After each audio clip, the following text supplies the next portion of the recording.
లో ప్రపంచ దేశాల్లో భారత్ ముందు వరుసలో ఉందని కేంద్ర ఉక్కు భారీ పరిశ్రమల శాఖ సహాయ మంత్రి భూపతిరాజు శ్రీనివాస వర్మ తెలిపారు. పశ్చిమ గోదావరి జిల్లా భీమవరంలో శనివారం నిర్వహించిన తిరంగా మోటారు సైకిల్ ర్యాలీ నిర్వహించారు. ర్యాలీని రాజ్యసభ మాజీ సభ్యురాలు తోట సీతారామలక్ష్మి జెండా ఊపి ప్రారంభించారు. ఈ సందర్భంగా కేంద్ర సహాయ మంత్రి శ్రీనివాస వర్మ మీడియాతో మాట్లాడుతూ ఉగ్రవాద స్థావరాలను మట్టుబెట్టడమే లక్ష్యంగా చేపట్టిన ఆపరేషన్ సింధూర్కు ప్రపంచ దేశాలు మద్దతుగా నిలిచాయన్నారు. ఉగ్రవాదాన్ని అణిచివేయడంలో కేంద్ర ప్రభుత్వం కృతనిశ్చయంతో ఉందని చెప్పారు. అసెంబ్లీ నియోజకవర్గంలో పెద్ద ఎత్తున రాజకీయ పార్టీలకు అతీతంగా స్వచ్ఛందంగా వివిధ ప్రజా సంఘాల ఆధ్వర్యంలో తిరంగా యాత్ర జరుగుతూ ఉంది. ఏదైతే పహల్గామ్ దాడి ఉన్నదో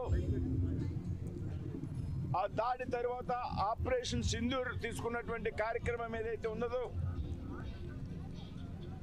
ఆ కార్యక్రమం ద్వారా ప్రపంచ దేశాలకు భారతదేశం యొక్క శక్తి సామర్థ్యాలను తెలియజెప్పిన సందర్భంగా పాక్ ఆక్రమిత కాశ్మీర్లో ఉన్నటువంటి యావత్ ఉగ్రవాద శిబిరాలని ధ్వంసం చేసినటువంటి సందర్భంలో ఈ తిరంగా యాత్ర ఈరోజు ఇక్కడ జరుగుతూ ఉంది. అన్ని వర్గాలకు చెందినటువంటి ప్రముఖులు ఇవాళ ఈ తిరంగా యాత్రలో పాల్గొనడం జరుగుతుంది. తెలంగాణ రాజధాని హైదరాబాద్లో భారీ అగ్ని ప్రమాదం